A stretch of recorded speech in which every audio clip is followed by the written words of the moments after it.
Malam ni kita dengar pasal kematian. Boleh jadi 2 bulan lagi hari kematian kita. Tuan-tuan, saya yang bercakap, Allah tunjuk di Malaysia ni semua jenis manusia mati.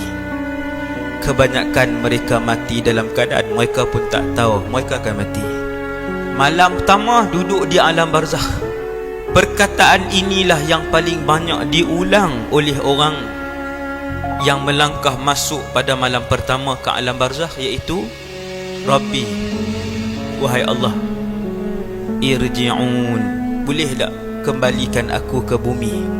Tuan-tuan percaya ke tak? Ayat ni lah tuan-tuan akan tengok, ayat ni lah yang tuan-tuan akan dengar bila kita dan saya masuk ke alam barzakh nanti.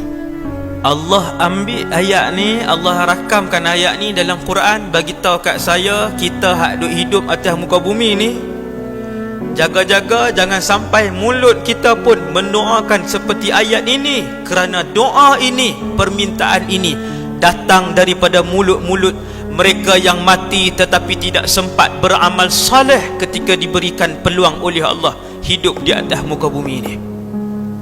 Esok mati takat malam ni dah.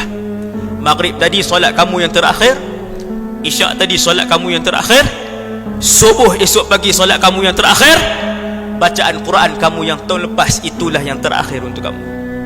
Maka ayat ini dibacakan kepada saya yang hidup dan tuan-tuan yang hidup untuk kita mengambil iktibar, untuk mula mengisi keseluruhan kehidupan kita dengan ibadah dan mencari redha Allah.